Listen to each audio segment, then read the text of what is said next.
In a world overrun with an infinite amount of multiverses, originating from a plethora of sources, four longtime friends band together to try to make sense of it all and present it to an audience in an easy-to-digest podcast. This is Geeking Off the Page.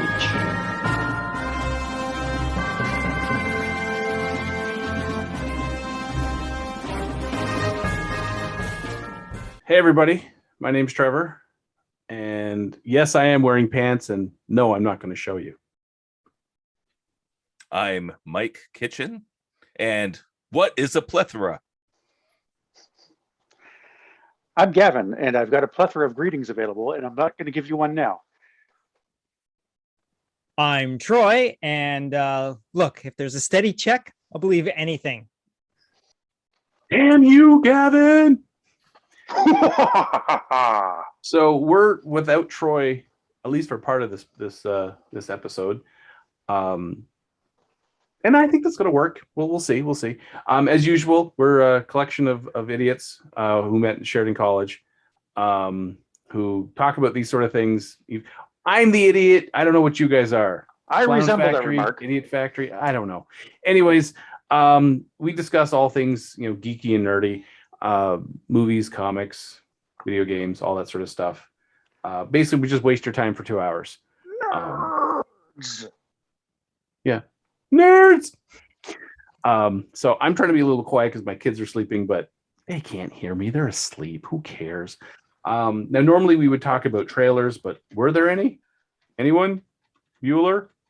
Fry? It was something. I can't remember what it was. Troy there normally was that- does this. Troy's in the middle of the night driving somewhere. What is it, Gavin? There was a Netflix thing with Elvira. I mean, she's 70 now. But she's still damn good. So as a point of edit, which is a power that I possess at this particular time in the podcast, it is actually Cassandra Peterson who is the one celebrating her 70th birthday, which has just recently happened. And yes, like the gentlemen have mentioned, she is a fabulously looking woman even in her 70s. It's the character of Elvira that also coincidentally has celebrations of her 40th anniversary.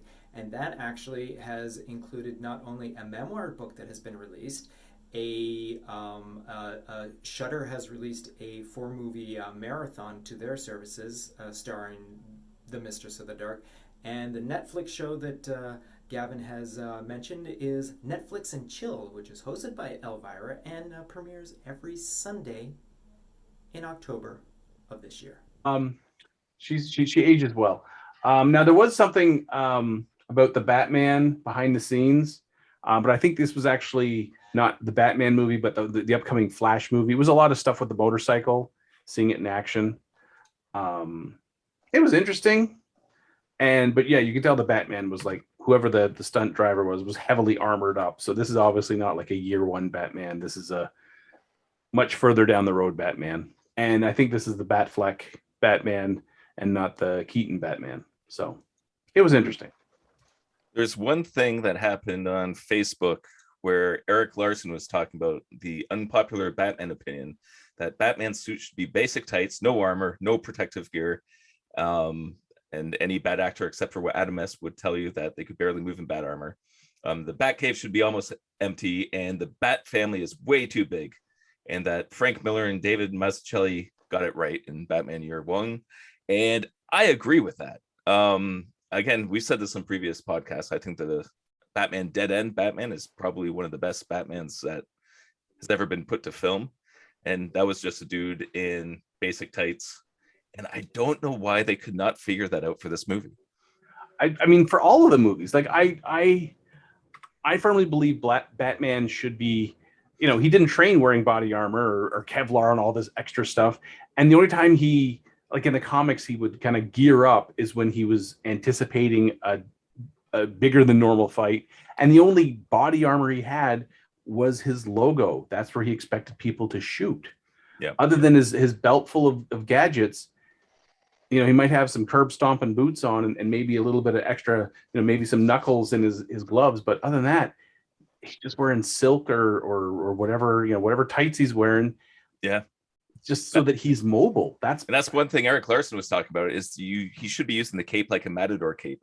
right? Yeah. The whole idea is you're using that because you don't know where he is, so you're shooting in the shadows. Yeah, and he uses it to You don't know. obscure the fact that a kick is about to, crash into your sternum and break your pelvis or something. Yeah. So, but we're not seeing that in any of these Batman films. He's always like just armored to the goddamn teeth. Yeah. The best Batman so far for the non-Batman armored, and unfortunately this is pretty much the only example, is basically the animated series Batman. Yep. When he gets cut up, it's like, his suit gets ripped up, torn up, and you see blood, and I mean, it's fabric. I mean, maybe it's tougher, maybe it's, I don't know, it's made of like like jeans material or something. Like even the comic books though still had some sort of it's comic book Kevlar. So like, it was form fitting to the muscles. Sure, okay, maybe it couldn't stop like a Magnum or something like that. But I mean, it was comic book plot armor. Yeah, They were able to sort of work with that and give some reason why, he was able to avoid getting shot directly in the chest or something to that effect. So I mean, we all remember, Michael Keaton in the bat suit, like looking up, his whole back has to lean backwards. Yeah. He's at a 270-degree angle just to look up. Yeah. And for me, it was me personally, from year one up until the point where Bruce Wayne's getting older and starts to lose that edge and speed, I would see, in my mind, I would see him wearing, almost like as minimal costume as possible in terms of weight, so that he has that speed advantage. He can make use of his, incredible skills. Once he starts reaching a point where, age is starting to catch up, injuries are starting to catch up, I could see him using maybe a little bit more armor, maybe a little bit of mechanical kind of assistance for some things. And by the time that he's a much older man, like the Batman Beyond, when he finally says he has to hang up the cape and cowl, that's where he's in a fully articulated suit. But even then, it can't overcome the effects of age. And that's when he finally realizes, all right, I got to put this aside. And that's when you get Terry McGinnis and blah, blah, blah. To me, that's the logical progression of Batman. Not year one, he's wearing a leather jacket and jeans. By year two, he's in like full Kevlar, articulated tactical armor. And it just, he's already got the T-Rex in the Batcave at that point. Yeah. Like the cave full of props, that should be over like a 25 to 30-year career as Batman. Like when he finally hangs up the cape and cowl and says, I can't do this anymore. And you pull back and then you see the wide range of all the various, trophies, and you see the giant bat computer and all the other stuff. But, in the first 10 years, he probably, just got a couple of work tables down there, maybe a laptop. That's what I did like about the Batfleck from Batman versus Superman, like that scene where you see him with the he's in the Batcave and you see him walk past the Robin outfit. Mm-hmm. At the very least, you knew he's been around for a while. He's been doing things. He's suffered losses.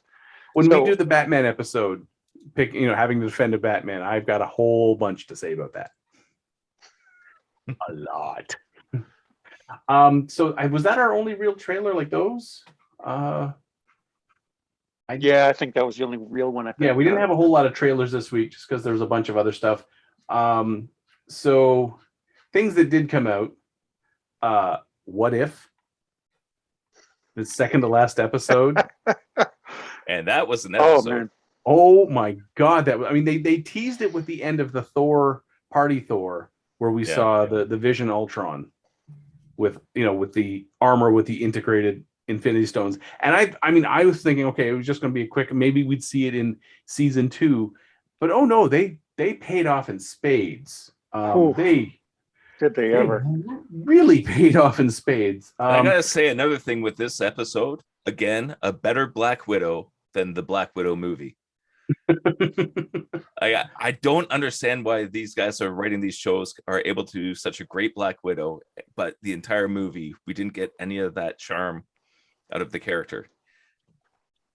So that made me sad. But it was good to see a proper Black Widow Hawkeye team up, and again going up against Ultron the way they did was amazing. That was my favorite part of the episode. I called it right at the end for the previous episode when I said that's basically the Vision body just without the Vision in it. Ultron gets the synthezoid body that he wanted. Yeah. So here's the plot synopsis of what they do in IMDb. Says Natasha Romanoff and Cliff Barton seek to destroy a killer robot Ultron following a cataclysmic event, which is, they could have just said two people do stuff and things happen. For a better explanation is Ultron, having taken the Mind Stone and Vision's vibranium body, has defeated the Avengers and has launched a global nuclear holocaust, killing most of humanity. And then from that point, the episode just steamrolls like you wouldn't believe. As Mike said, the Black Widow fights were amazing in this film, like in this episode. Why can't they do that in the films? Yeah, like write that. I mean, she's that level of competent in combat. Show it in her damn films. Don't. So yeah, I mean, I have to say, there were quite a few moments of like, oh my God, watching this episode. Like when, Ultron's taken over and then we see the cloud of here comes my boy Thanos comes walking through, and Ultron looks at him and goes, interesting. And then uses the laser from the Mind Stone and just chops him into two vertically. And just the two halves kind of, tilt down and fall, and then he collects the stones from half the corpse. And it makes you wonder, why didn't he do that in Infinity War? It's like, dude, you should have done that. He wasn't in the fight. Like they didn't meet up with Thanos until the end. By that point, he'd already been beaten up a couple times. He'd been stabbed a few times. He was probably, not quite on his A game. Also, Ultron is a lot more bloodthirsty than Vision. Like Jarvis as Vision, I think Ultron as Vision is just far more bloodthirsty. Like he doesn't have that sense of remorse of like, oh, I killed you. I mean, it has the you'll be fine, but there's no hesitation there, and that is, that was pragmatic Ultron at his finest. Oh, an 100%. Obstacle, I'll eliminate it. And then when he, after he killed just about everything he could, and he notices the Watcher. That was an amazing moment. And the fact that he's like, who said that? And the Watcher's still talking, and I almost like the Watcher's like, oh, wait a second. And then he quickly closes that dimension down. Yeah. And then you think, all right, okay. And then Ultron breaks through into that space between the multiverse and said, here you are. Yeah. I was watching it. I was like, I paid for the whole couch, but I only needed the edge of the seat because that's all I was sitting on at that point. Like, holy Christ. I was right there with you. I was like, this is going to be an episode of that just, it blows the others away. And it did. For me, it did. This was just like, and the fact that they went and found Zola. Yeah, I was just going to say with Zola, like the fact that how are you going to defeat an artificial intelligence? Well, let's get the other artificial intelligence to, help defeat him. And the best part is it didn't work. Yeah, it didn't work. I mean, this was their Hail Mary, and it didn't work. And it was just like, oh my God, this is going so awesome. And at the very end, when he calls on the Dark Sorcerer Supreme, the Strange Supreme to help him, that was so Troy. Yes. What if Thanos what was your response to that? I thought, first of all, the fact that there was a dumbfounded look on Thanos's face when he stepped through the portal, and it just was a frozen image that all of a sudden, I thought that was, it was, that was so good. That was such a fantastic episode. Well, that's interesting. And because of course, yes, Ultron would be able to think that fast enough to realize what's going on and all that. And as soon as he walks through, like he's working at such a rapid speed, Thanos is sliced in half. And I love how he poured right through the melted right through the gauntlet and pulled out the and now I see everything. And yeah, And then the after Watcher he destroys the universe, being- and he's like, "Who's that talking? yeah, Who is that? Who said that?" yeah. So yeah, and of course we know where this goes, and we have another appearance of Dark Strange. Yeah. And the one thing that was really great about this too is that the Watcher really became a character in this one. Yeah, Whereas before he was a finally- narrator, but now he's like a legit character in the episode, and seeing him fight Ultron was amazing. When he witnessed Doctor Strange descend into the darkest Strange possible, and at the end when he actually spoke to Strange, I was just like, oh, okay, so Strange can see him. So he's willing to basically at least say, this is your mess. Sleep in it. Yeah. But seeing him actually like being forced to actually take part in this against Viz Ultron or I don't know, Thanos Ultron or whatever you want to call him, just he puts on the armor and basically starts like fighting. Although I got to say, it's a little bit weird watching a guy with a head that's about like 3 times the size of a normal head, like dishing out punches and getting smacked in the noggin a few times. It was a giant target. I can't remember my piano lessons. Now, as a quick kind of spoiler, so for the last episode, episode 9, the cast, we have the Watcher, Peggy Carter, T'Challa, Peter Quill, Pepper Potts, Ultron, Ego, Shuri, Natasha Romanoff, Doctor Strange, Thor, Killmonger, and Bruce Banner. Make of that of what you will. So it sounds like it's going to be like an Infinity War 2. And hopefully some sort of continuation. Now, I did like the fact that in his universe, Ultron destroyed Ego. Like, he absorbed him. Yep. Like, and it was beautiful. You'd see that swarm of Ultron bots, and they would just destroy as he was like. This whole episode just had me on the edge. I said on the edge of my seat the whole episode. I'm just like, oh look, there's Xandar.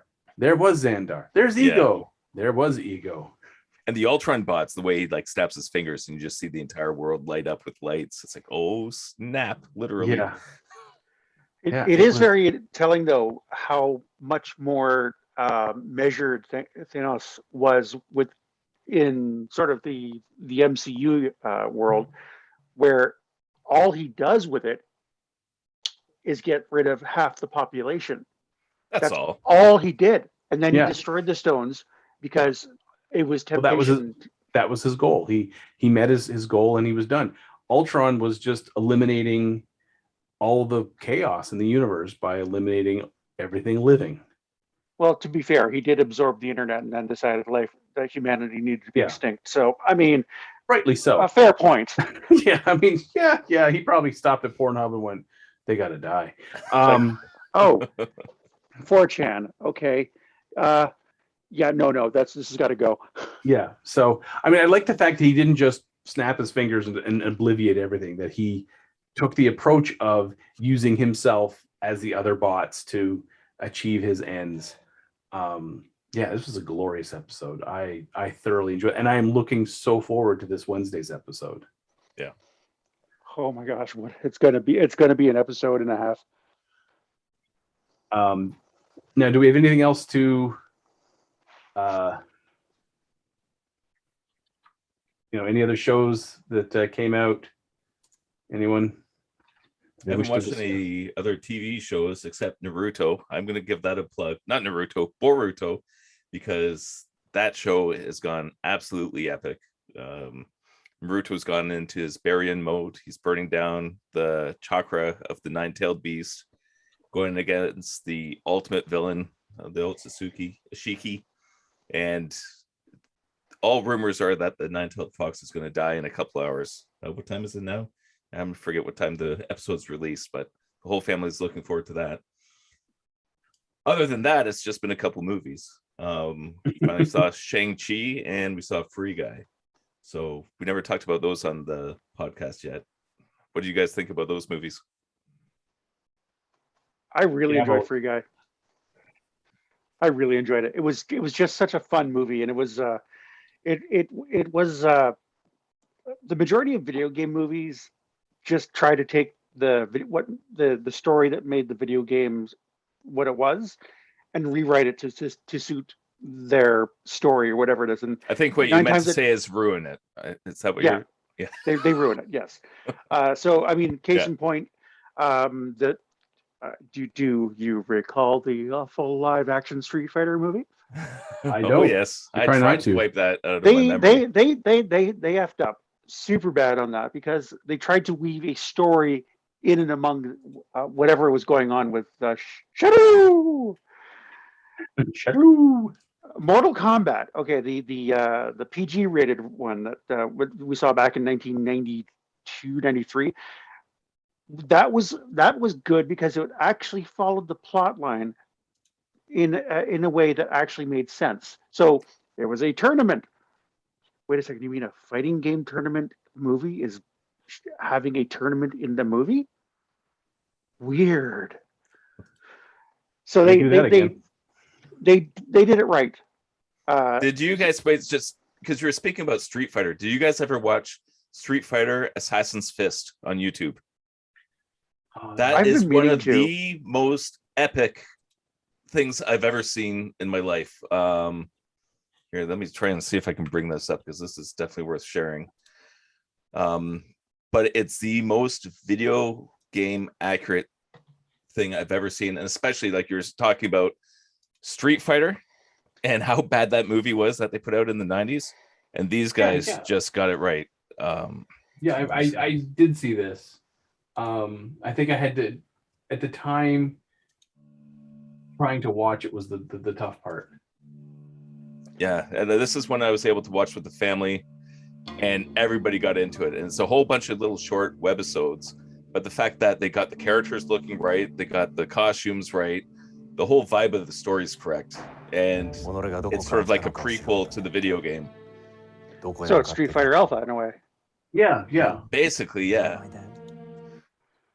So, and if people haven't watched that, do yourself a favor and watch that, because I think that is one of the best video game put to film that's ever been done.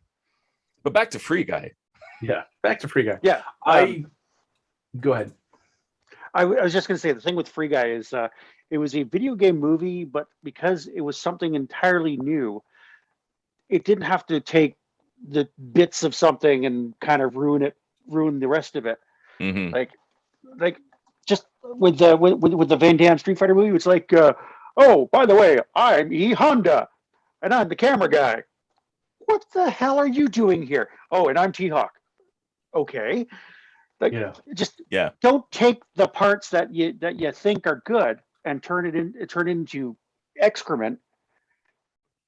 Take a story and just make it your own. So Free Guy did exactly that. It took a unique concept, like an NPC coming to life, and ran with it. I didn't know where it was going to go with it. They took all those different ideas too. Like there's elements of Sims in there. There's definitely GTA in there. There was Fortnite like crazy. There's Fortnite. There's GTA. There was Saints Row. I mean, they took and then the fact that they went as far as putting lightsabers in Captain America's shield.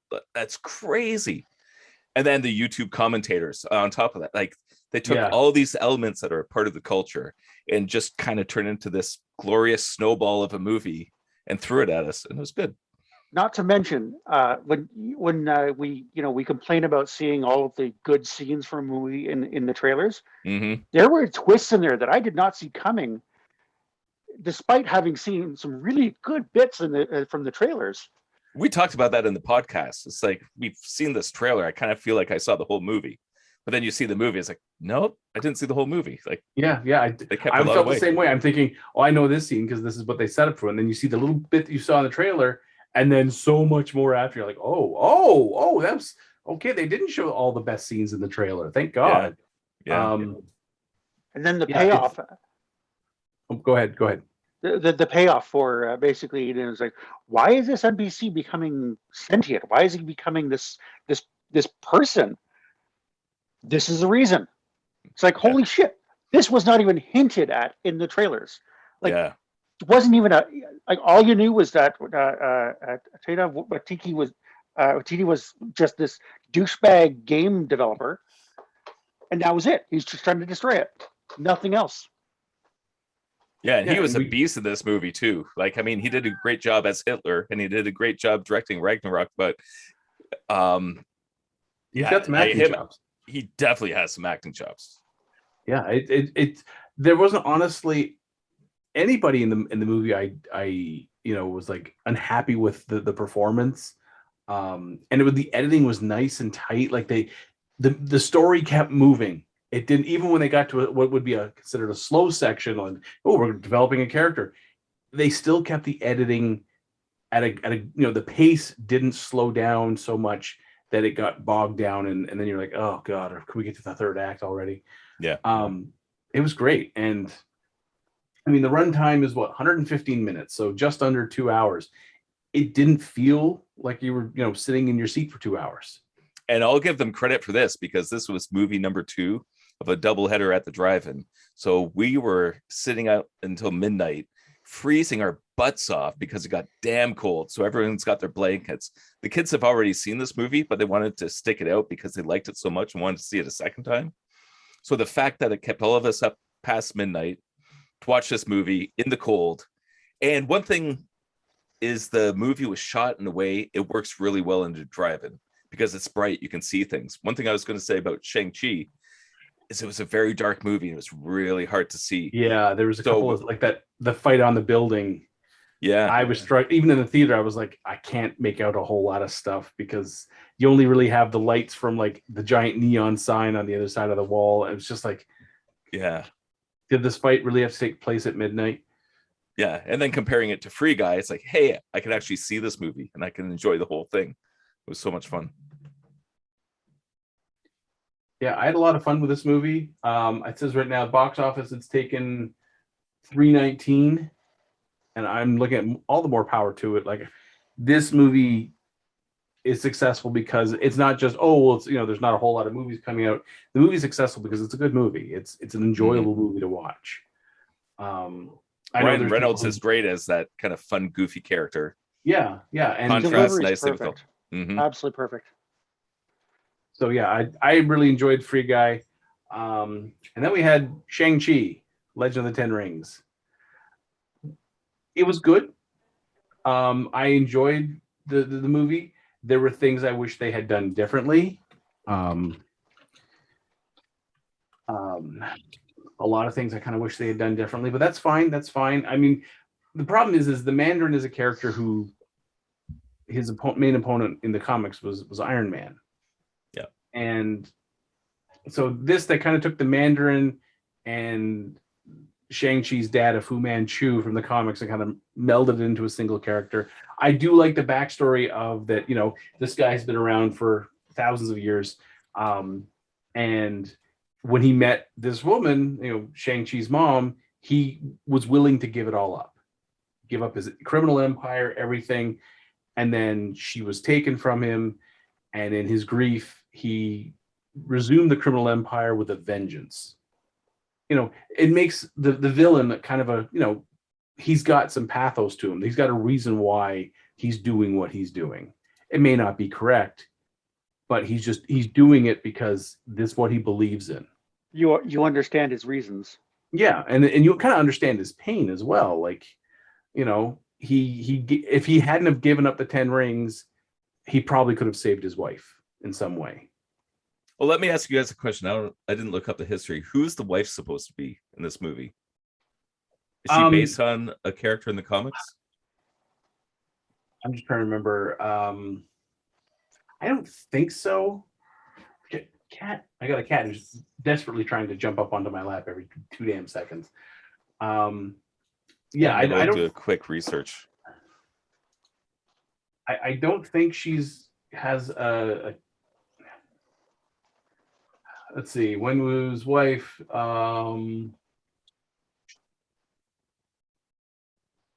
She makes her first appearance in Shang-Chi, Legend of the Ten Rings, originally created for the MCU. Lee was later integrated into mainstream Marvel universe as Jiang Li, Shang-Chi's real mother in the Marvel comic books.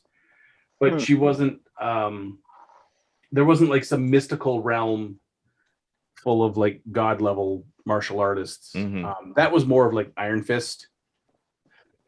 Yeah. I was thinking it seemed a lot like Iron Fist, the way they were. Shang-Chi was more, Shang-Chi was raised to be his father's bodyguard, was how he was originally set to be.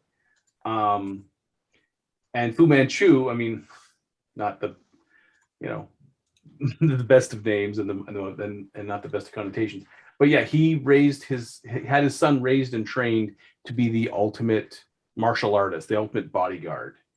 And he, you know, mastered chi. Like he had dozens of trainers, not just Death Dealer, who was from the comic books, by the way.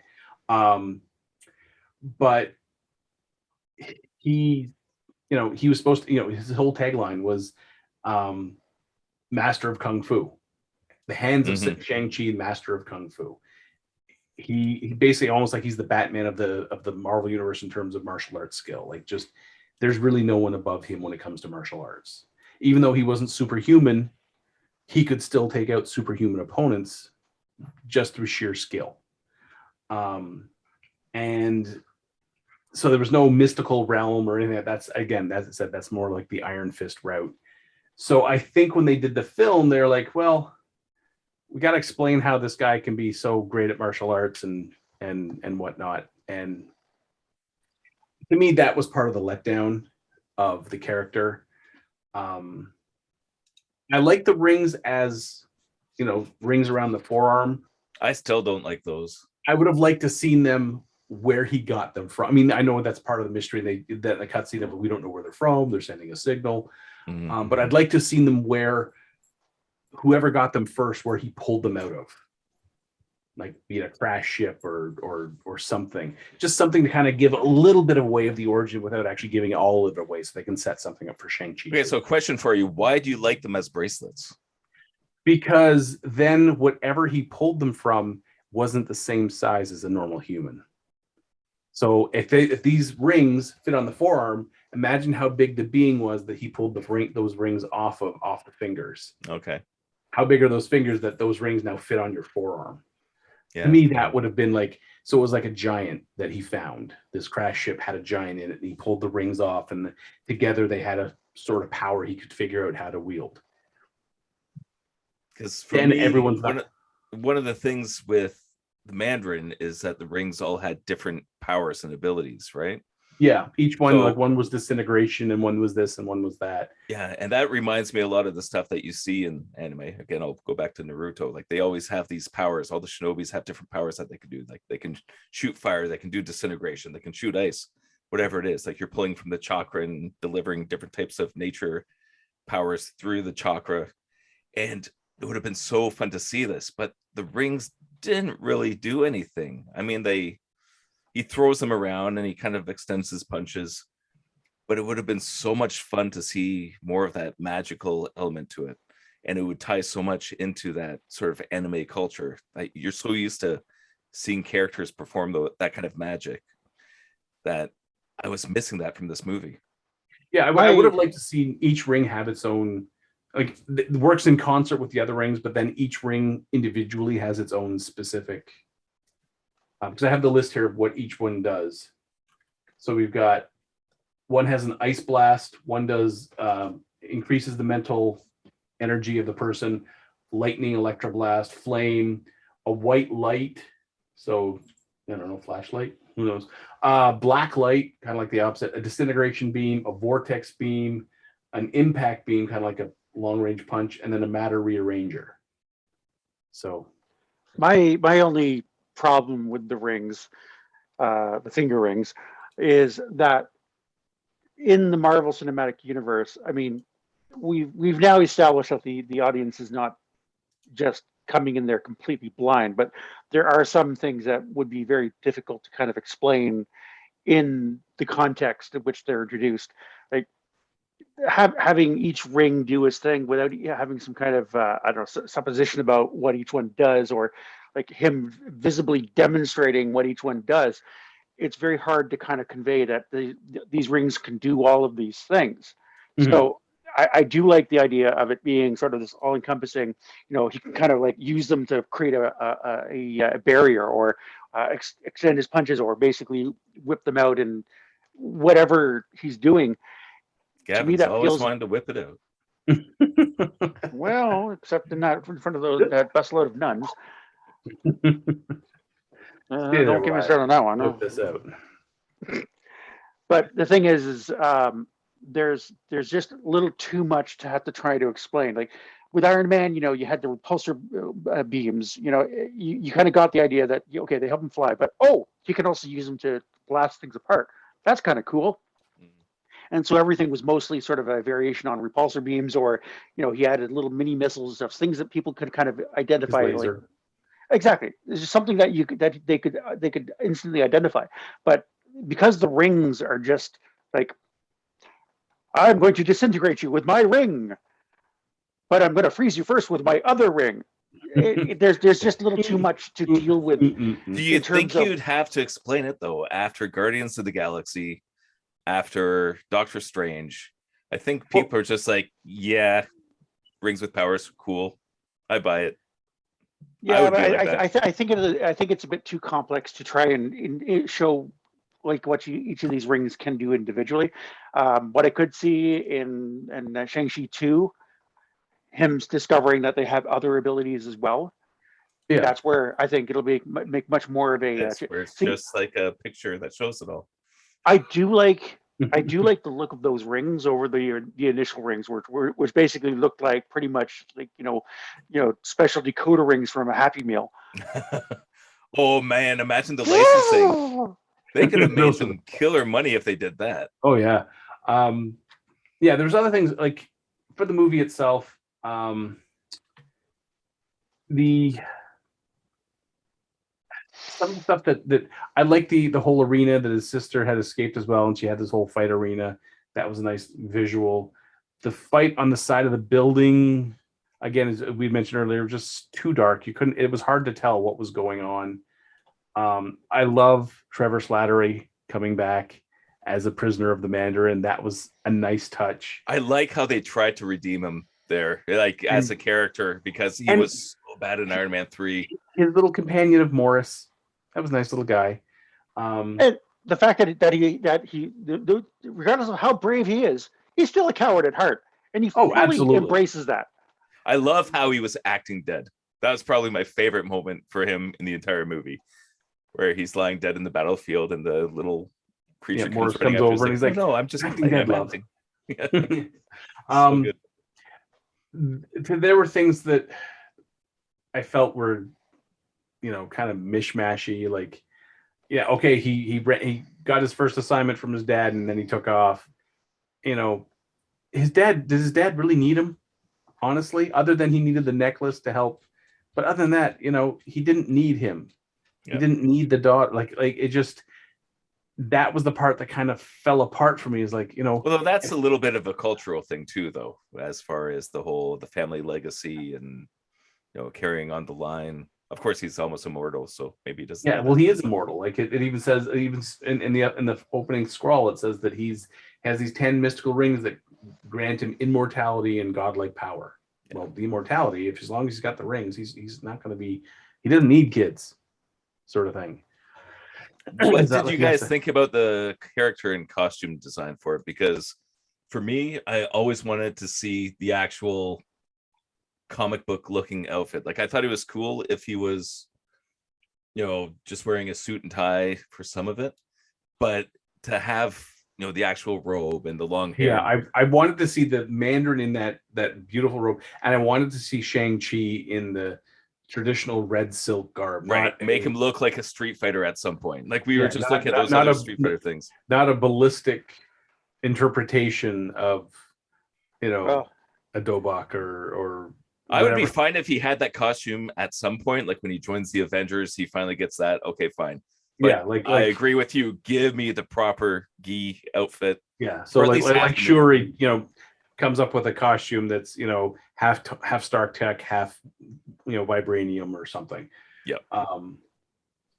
So I feel like I feel like the reason why they didn't go and embrace the Mandarin costume was because I think they were trying to keep that the whole look as far away as possible from the initial Mandarin as possible. Like, well, the thing is like so not a 10-foot pole, not a 20-foot pole, like a 3,000-meter pole. yeah. Well, I we saw him in understand why they would do that, but I disagree with it. It's so cool. What are you gonna say, Trev?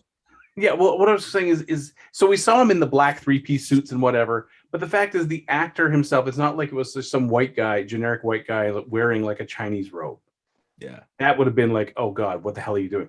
They could have dressed him in he could, like, when he's at home and not being, businessman guy out there, he could be dressing in more traditional outfits. I mean, this guy is several thousand years old. He doesn't have to embrace modern culture every step of the way. He could, like, Maybe they could have had him when wearing it like in the past or something like that when he was. or not even the past, but like when his kids arrived, he could have been wearing more of a traditional outfit that he would have worn, say, 400, 500 years ago when they're having dinner, because he likes that traditional feeling like that. And again, that's a very cultural thing. Like if you look at Star Trek Next Generation, they all put on the long jackets anytime it's a diplomatic function. Yeah, or like so anytime I've gone to India, you go to India, everyone's dressed normal in American looking clothes, but then as soon as it's a special ceremony, like all the traditional dress comes out, where like the proper buttoned up shirts, and like embrace the culture. I don't know why you would keep away from it, because it's a gorgeous look. It's part of the heritage. Like, embrace it, man. Like if you're gonna do a kung fu film, embrace all those elements, because it's awesome. Like I love that kind of stuff. Like don't shy away from it. That's like I've been to several Indian weddings, and I mean the outfits are just amazing. Like I'm like, man, I wish I could pull off wearing some of this stuff, because it looks so amazing. But I know that it's not going to look right on me, so I'm not even going to try. But at the same time, I mean, it's just when you see something that is so eye-catching in so many great ways, you're like, if you're going to, Chinese culture is huge. Yeah. I mean, they've got 5,000 years of culture. Use it. Don't just dress them in. Don't just throw them in a Western suit. Right. I mean, it might it's be fine to do that for a few scenes. I'm fine with that for a little while, but ultimately you have to go back to the cultural roots and embrace it. I did like Aquafina as the comedic sidekick, who kind of like but oh my God, I cringed so hard when they did the 1 day or 2 day montage where she suddenly becomes an expert archer. I don't care how good your teacher is. Yeah. Archery is not something you can pick up in a day. Yeah. It's really not. Literally like 2 days. Or even 2 days. I don't care how good the music is in the montage. He picked up the god style martial arts that they practiced in this mystical realm in the same time that took her to figure out how to do archery. Yeah. No. I don't care how good your auntie is at teaching you. I doubt you're going to pick it up that well that fast. Yeah, you realize we already have a Hawkeye. Like we have a Hawkeye, we have a Taskmaster. We're gonna have a second Hawkeye. Like we don't need a fourth one. Like we're already gonna have 3 Hawkeyes. Yeah. One thing I did like with the character is they established that she was a good driver. That was fun, and there was a payoff for that. So, being the whole valet and then driving through the forest. It's like, okay. Yeah. Oh, and the bus. So there's 2 massive payoffs for that driving skill. So now she doesn't need to be an archer. Like she's already earned her keep. Exactly. Now I did like the appearance of Wong and the Abomination. I think that's going to be a beautiful setup for both the next Strange movie and the She-Hulk miniseries. I was so confused by the end of that, and because it's spoiler cast. So the fact that the 2 of them are cage fighting, I was like, this is so weird. But then the fact that he brings Abomination back with him, and it's like he's training. I was like, what in the hell was going on there? Yeah, they're in the dressing room, and then they both take off, and you're like, huh. That was so confusing to me, but I'm sure it's going to be paid off later. But I'm sure that's a serious setup that we're going to see the payoff. But it was kind of like they were out there to make some money. Because the thing is that one of the funniest thing was in was it Endgame? Yeah, Infinity War, when they're when Strange and Wong are walking down the stairs, and he's like, "Oh, I'm going to go to the deli," and he's like, "Oh, I don't. Oh no, I could." And suddenly I have some money to pay for the sandwich. So you're like, "Well, where's Wong getting his money from?" That is clearly where he's doing this cage fighting on the stuff, side. and almost like exhibition cage fighting, but they think it's real, and he's making money on the side. Mystic Arts can't pay for a nice ham sandwich from the deli. that fight looks so one-sided, right up until the sling ring portal. Yeah, and then you want to punch me? Boom, boom! There you go. There's your punch. That's so good. So I did like this film in as much as it broke some of the molds of terms of he wasn't fighting his exact, he wasn't, Shang-Chi was not fighting another martial artist as the primary villain. It was was it called the Dweller in Darkness, and the dragon took care of most of that. But enough. There was the whole thing with the rings, fighting his dad over the rings. That was kind of like classic Marvel origin story stuff. Yep. I got like 3 animals here trying to vie for attention. I thought that was you growling, Trip. I wish. No, and I did like just lying there asleep. Yeah, I kind of wish. I got a dog and a cat fighting for space. I did like the mid-scene credits. They kind of set up nicely where it's going to go. Yeah, all in all, this was a movie I enjoyed. I'm going to probably watch it again in November when it comes on Disney Plus. Because then it won't be as when I went to see it in the theater wasn't packed, but it wasn't empty by any means. So I'll be able to watch it again and be able to pause some scenes and scrub some scenes and stuff like that. Yeah, talking about rewatching it again. There's the one massive problem I had with this movie. That's the idiots in the drive-in who turn their damn lights on and drive around while you're in the middle of a movie. Like, what on earth is up with that? There must have been 5 different people I had to go over and smash on their windows and say, "Dude, what the hell are you doing? You're flashing lights in my eyes. You're ruining the movie." They're like, "Oh, but we have to use the bathroom." Why are you driving to the bathroom? It's a drive-in, but you don't have to drive to the bathroom. Like, dude, seriously, just walk there. Yeah. Drive-in urinal. It was crazy. So that was my biggest complaint. Like, what are they doing? One guy was cut like right end fight scene. Some guy comes driving through, high beams on, trying to find a parking spot. Why are you showing up at the end of the movie? Maybe he just was there for free guy. It's like, dude, why are you blinding us? It's like, sorry, first time at a drive-in. It's like, just turn off your lights, dude. So anyways, that was my biggest complaint about the movie. So that's not a bad complaint to have because se. You can watch it again at home later. Yeah, so I will enjoy watching this the second time. I do wish that they brought some more of that comic book feel to it, though. So again, like, embrace the comic book, embrace the costumes, embrace the powers, stick a little bit closer to the source material. I was so sure that was going to be Fin Fang Foom swimming in the water, but I guess it wasn't. Yeah, so, I don't know what that dragon was, but I mean, it was cool. But I thought they were going to start bringing some other elements into it. And I'm still sad, like I've said so many times, that Iron Man wasn't in this. What are you gonna say? That should have been Fin Fang Foom. That should have been. I mean, like, why not? Whatever he was in the comics, they firmly established that they're just taking whatever aspects from the comics that work best in the cinematic universe. So they could have taken Fin Fang Foom as, I know he's considered a villain for the most part, but he could have been kind of the force of nature, like the dragon was. Yeah. Now, coming up after this, we have the Eternals movie in a couple weeks. Then we have that's so close Hawkeye, to comparison. And then we have Spider-Man No Way Home at the end of the year. So we got 2 movies in a series for the rest of this year. And we have What If's final episode next week. We got some stuff to watch. Oh boy. Yep, there's some stuff. I'm not that keen on Eternals still. Like, what are you guys thinking on Eternals? I'm not sold on it. Still not sold. Still am not sold. I will see it, mostly because fuck it, I can go to the theaters and see it in the movie theater.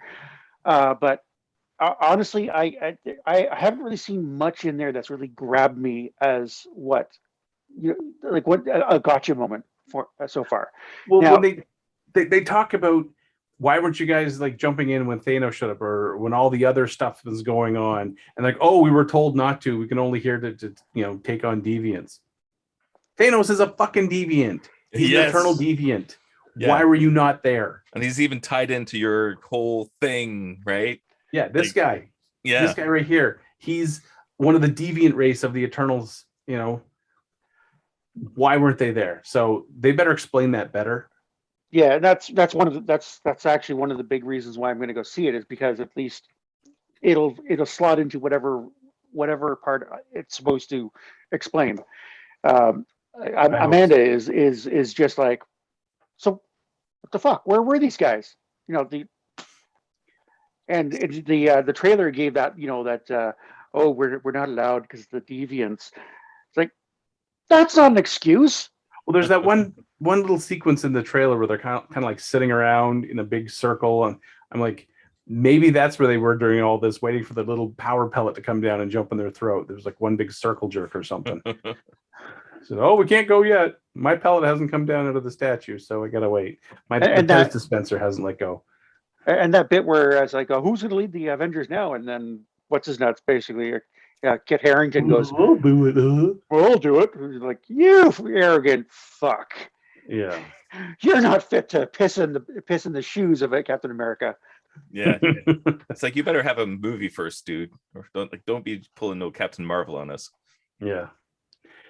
All right. So from here, is it box office showdown? Are we going to do it without Troy, or are we just going to hold off yet? Well, Troy would have to be the tiebreaker should there be a tiebreaker.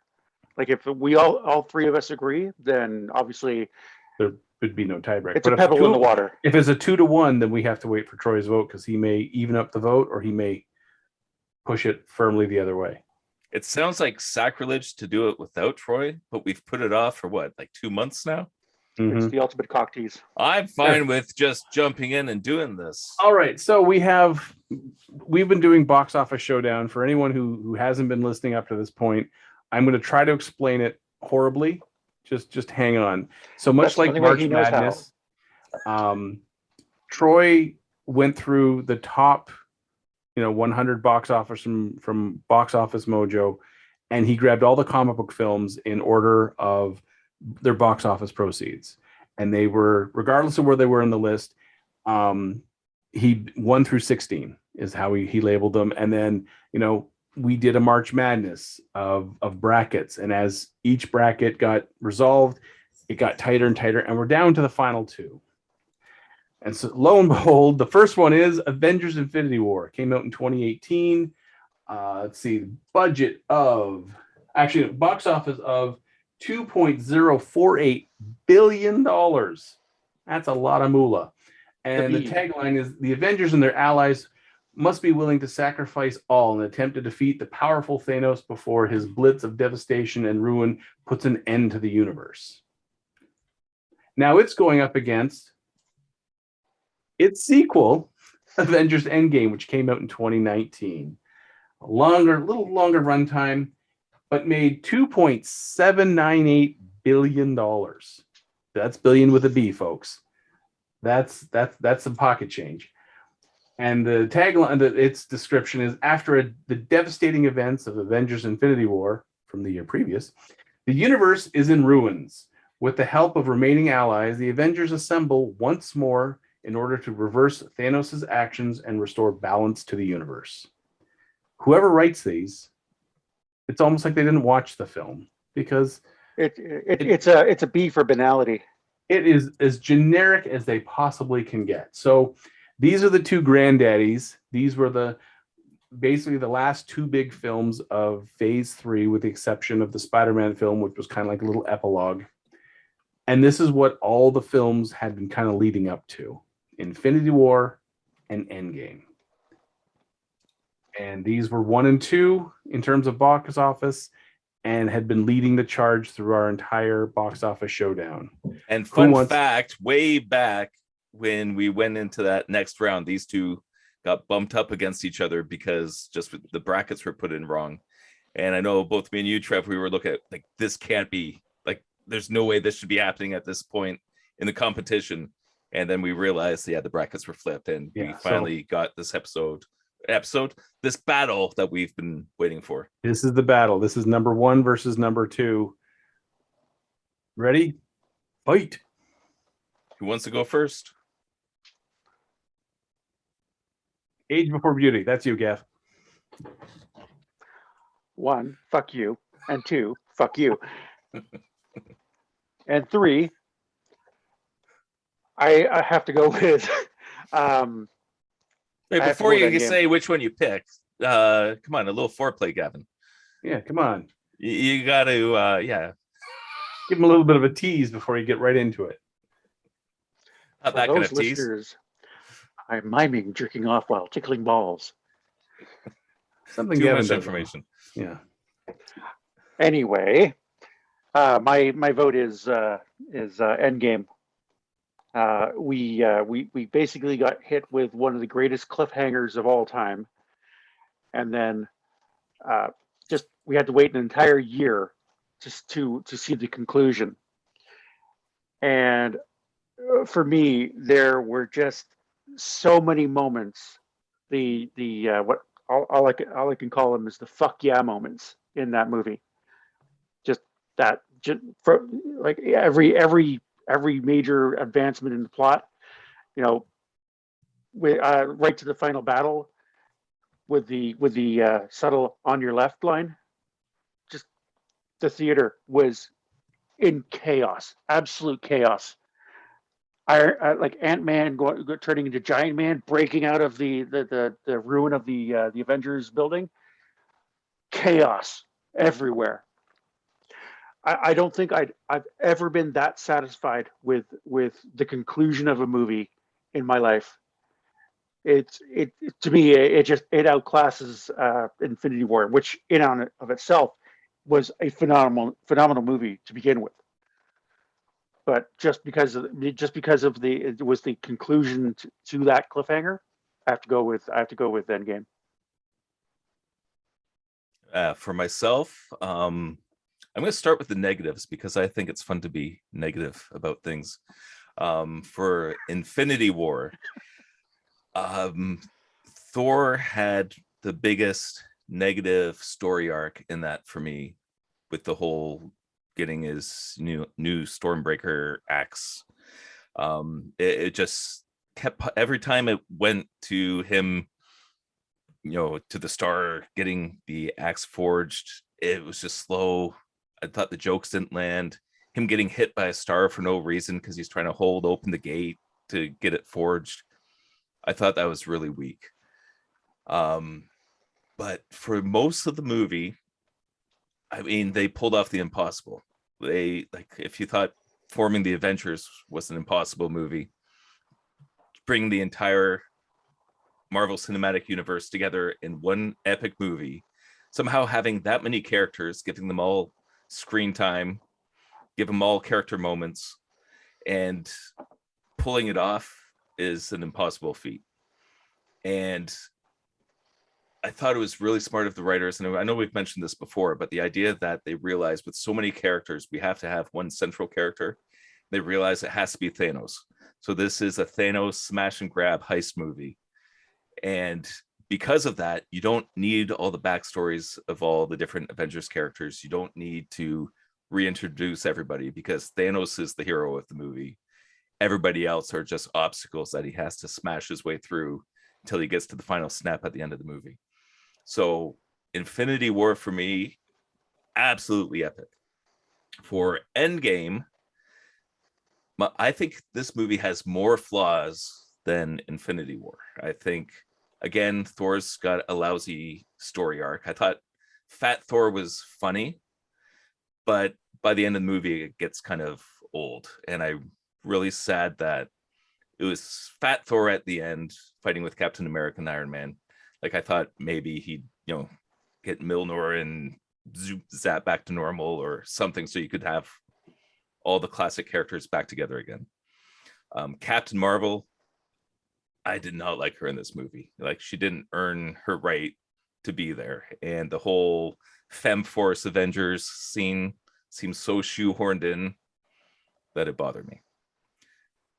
That said, Endgame did a whole lot of things really well.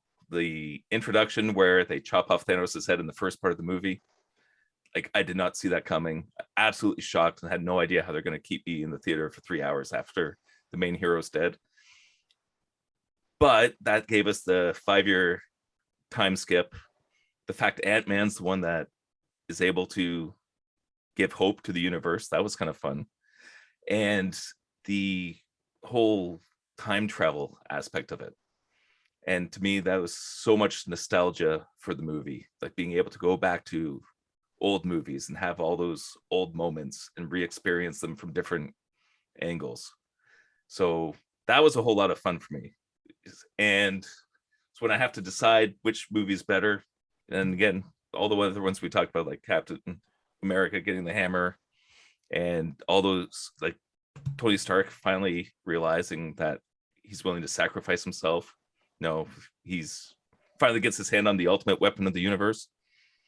For me, it ends up getting biblical where my decision making comes from, and there's the Ecclesiastes 7:8, and it says, endings are better than beginnings. Sticking to it is better than standing out. Don't be quick to fly off the handle. Anger boomerangs, and you can spot a fool by the lumps on his head. Don't always be asking, where are the good old days? Wise folks don't ask questions like that. That sums up the movie. Yeah, but endings are better than beginnings. I have to give it to Endgame. Well. So, I'm going to start off off the bat saying I thoroughly enjoyed both movies. I'll start with Infinity War first. I liked where it started, which is right at the end of Thor Ragnarok. Maybe a week or two has passed, or maybe even just a couple of days. We don't know how long it's taken before they, because in the end credit scene, we have them, they see the ship in front. So that's where the movie, Infinity War starts. The fight between Hulk and Thanos, who was not using the Power Stone, and the fact that Hulk got his ass handed to him was a big revelation. We lost Heimdall, and it was, and then, Heimdall didn't send Thor to Earth. He sent Hulk, and would end up being Bruce Banner. We get to see, that's how it starts to steamroll of getting people together. That's where we get Doctor Strange and Wong and, Tony Stark, and we get all that together, and the whole, Earth is closed grimace. There's some nice humor moments in there. We're fighting some aliens who are trying to steal a necklace from a wizard. Spider-Man shows up. There was a lot of really great moments that, there was humor, there was development of character. We saw, Vision and Wanda, them together, and then the moment where, Captain America shows up, a huge moment. Even watching the film now, when that scene comes up, and they're in Edinburgh, and Midnight throws her staff, and the silhouette catches it, and then he steps forward, and it's Rogers with the beard. I still get goosebumps, because they just, with the visual and the audio together, I get goosebumps every time, right up the backs of my arms. It's just and then there's a lot of little moments, like when they Guardians of the Galaxy find Thor, and they talk about, his muscles, like, you're a dude, this is a man. He's a cross between an angel and a pirate, and then we see them go to nowhere while Thor takes off to go get a replacement for his hammer. To me, one of the biggest shocks was when they go to Vormir and the Red Skull's standing there. And in my mind, up until that point, I had written the Red Skull off as being dead after Captain America, the First Avenger. And he's there. And it was just, I remember sitting in the theater and just felt like someone gut punched me, like, holy shit, Red Skull's here. And that's one that didn't make any sense to me at first until you realized. But then when you realized he grabbed the Space Stone as the Tesseract, it had the Space Stone had transported him to Vormir, where he couldn't escape because he could never gain the Soul Stone himself because he needed someone else to be there, someone he cared about to make it work. And which kind of, you know, lends a little, you know, idea that the Infinity Stones have a sentience to them, much like the Mind Stone and Vision and all that.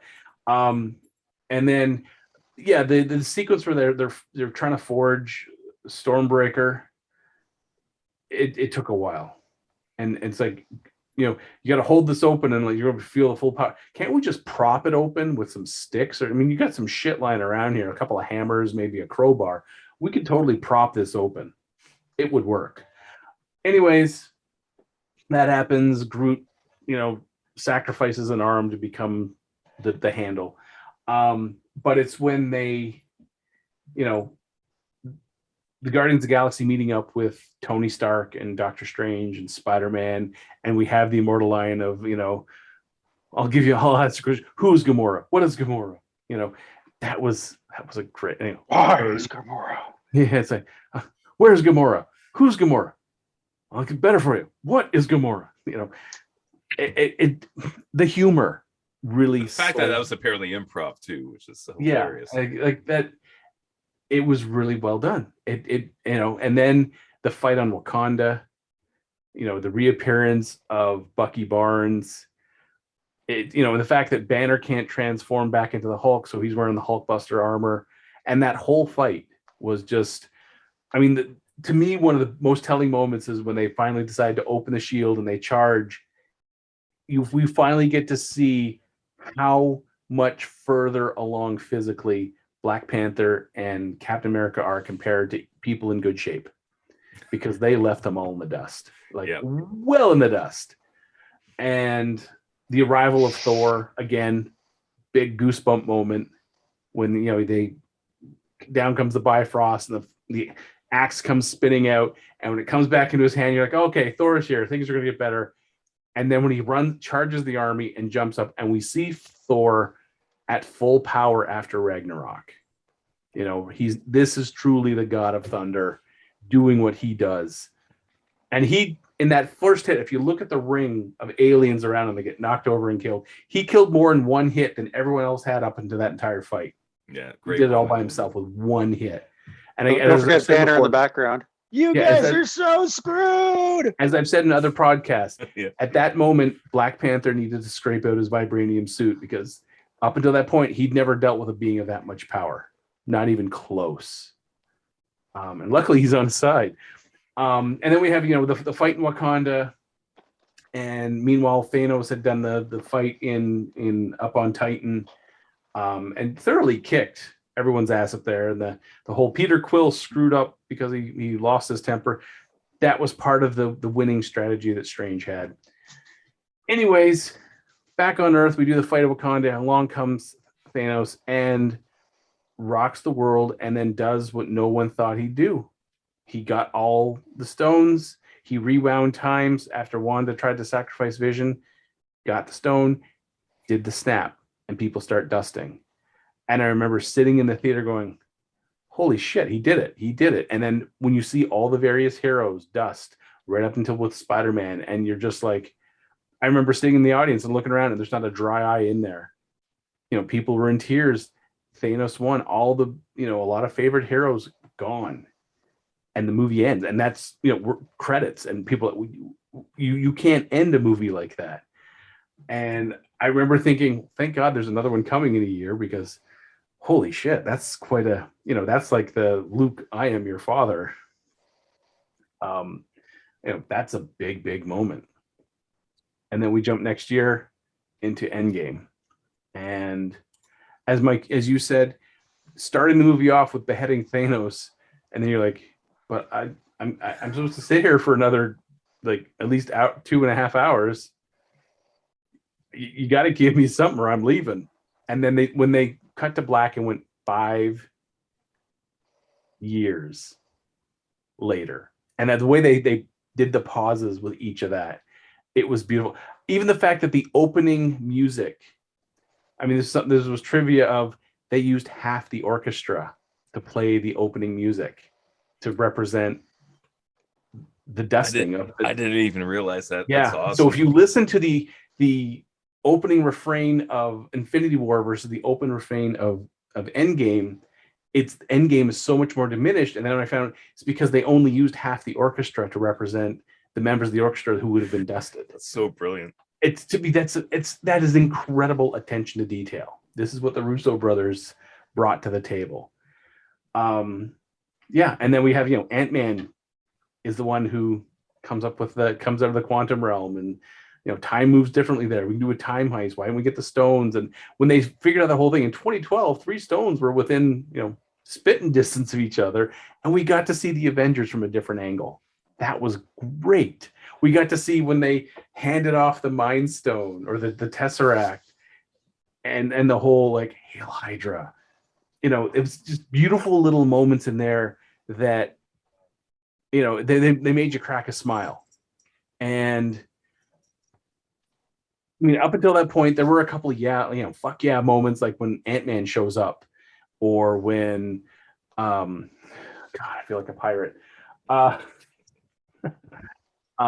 Yeah, it's just like moments like that. And then when they finally they get the heist, they even have to go back further, Steve and Tony, to get some Pym particles and get the Tesseract from a different time.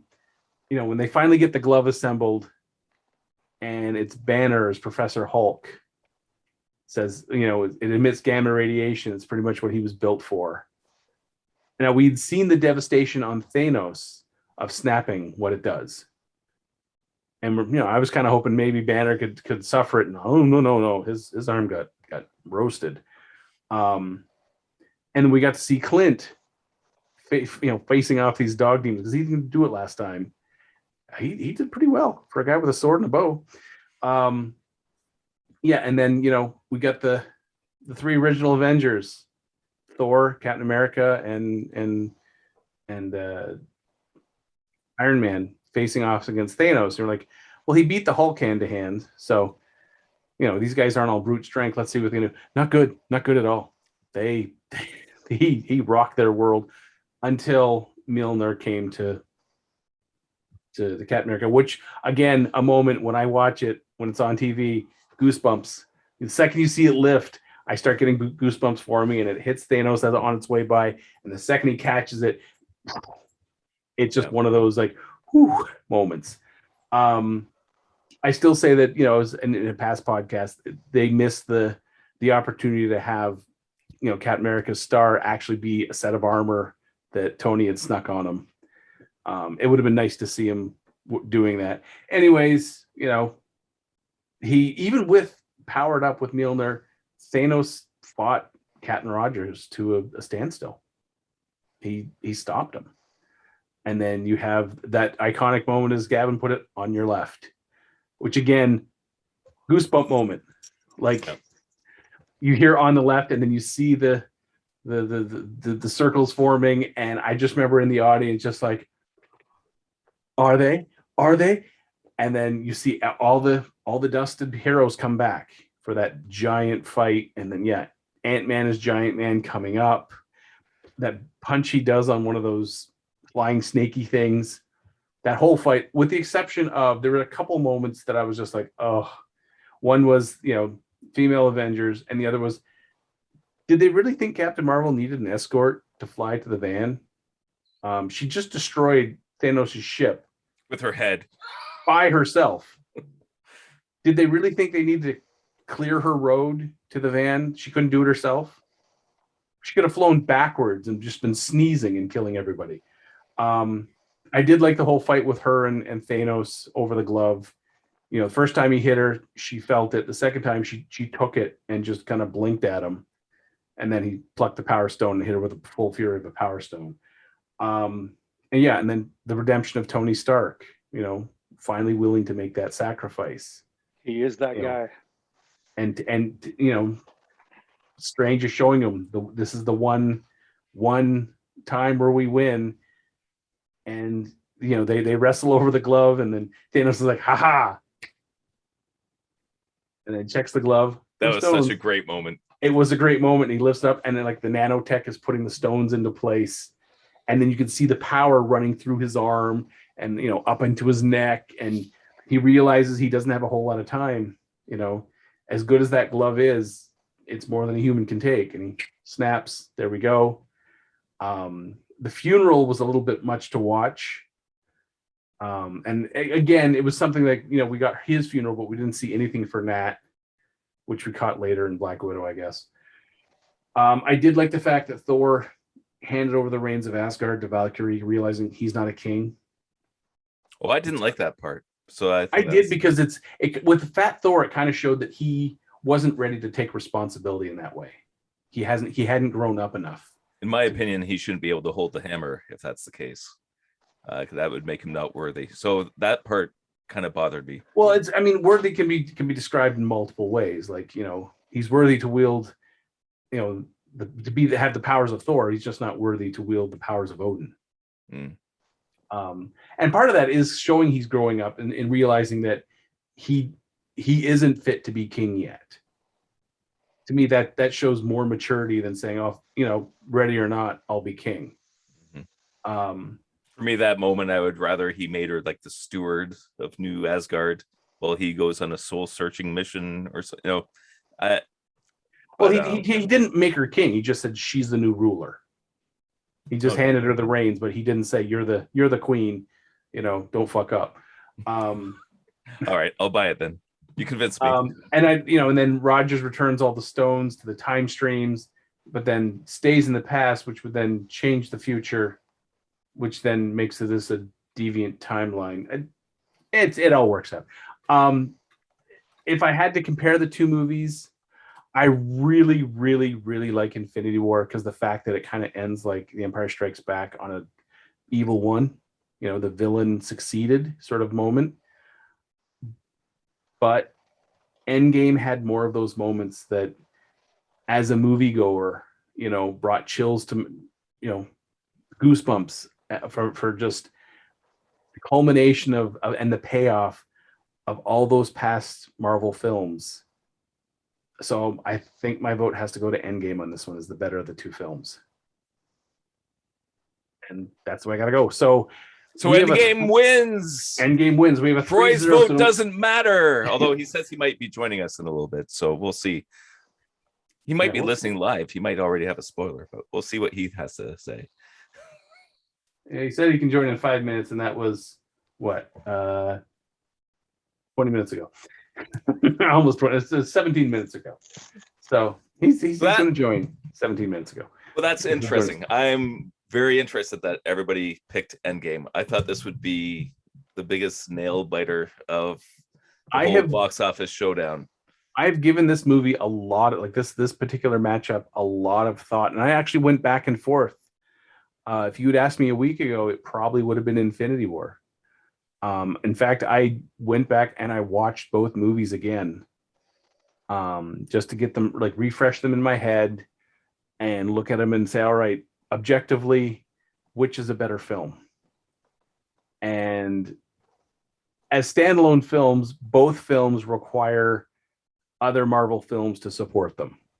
Yep. They can't stand all, like, you just can't take someone who's never seen a Marvel film, plop him in front of Infinity War or Endgame, and expect them to make sense out of it. Although I would still like to do that. If there's anybody in the audience who's not seen either of these movies, we would like to plop you in front of a screen and record your reaction to this. Yeah. That would be epic. Let's clarify. Any Marvel movie. Any. Yeah. If you've seen any of the MCU at all, you're disqualified. Because there's so many hooks to all the other MCU films in both of these films that without seeing them, some of the stuff that goes on in these films doesn't make sense. Or maybe it would. I'd be curious. I still think the movies would hold up. I think it would be bonkers. I bet you'd be confused. If it was two people, a guy and a girl, going into it, the girl would be saying, what on earth is going on the whole movie? And the guy was like, no, it's cool. Just watch. And the guy would just be going, fuck yeah, things explode. But I feel that neither movie could stand on their own with no backstory, because they don't origin anything, because they jump right into it. And they're like, you know, jump in, put the seatbelt on. My foot's already on the floor of the accelerator, and I'm tapping it from neutral to drive. For sure, if you were watching Endgame, okay, imagine you've seen no Marvel Cinematic Universe movies. Yeah, if you just and jump you're in going to front of sit down Endgame. for one, and the one movie was Endgame, you wouldn't know what the hell is going on. Oh, you'd probably pick up about 60% of what's going on, and you'd just be along for the ride. Infinity War, you'd probably pick up 70%.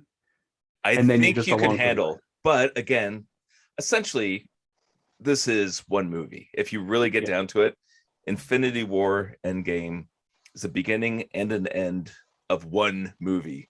So either way, okay, this 1 4-hour movie won the entire box office showdown. Well, 5 hour. I mean, if you 5 hours, whatever it is. If you add them up, so you got 149 plus 181. Quick math, someone. 149 plus 181. It is way too late for math at this point. Gavin's got toes. He's counting. Kitty cat's gonna figure it out. That's 330 minutes. That's what, 5.5 hours. There you go. So 5.5 hours of film, of one film. Right. So it's just one epic movie, essentially, because it is a very clear cliffhanger. And I know they said, because it was supposed to be way back when they started this, it was like part 1 and part 2. And then they said, oh, no, it's 2 movies. I understand why they did that. But like, if you look at the narrative, essentially it's one giant story. It's one continuous narrative throughout the whole 5.5 hours. Would I watch a 5.5 hour movie in the theater? Not without a let's go out to the lobby. There definitely needs to be an intermission about halfway, so I don't. As long as Gavin's sang, so I could relieve myself and get more popcorn, I would do that. Yeah, because at that point, my bladder has shredded itself, and I'm slowly dying. And it was funny when I was watching these films at home. I would pause and go do other things and come back to them. And I remember thinking, I remember these being long in the theater. I remember at one point in the theater going, "Oh, can we get through the funeral already? Because I think I'm about to die myself." And one thing is like the same way you were saying, Trevor, is looking back at these movies. Hey, we have a newcomer to the podcast. When I was looking at them, I think there's less wrong with Infinity War. Like, objectively speaking.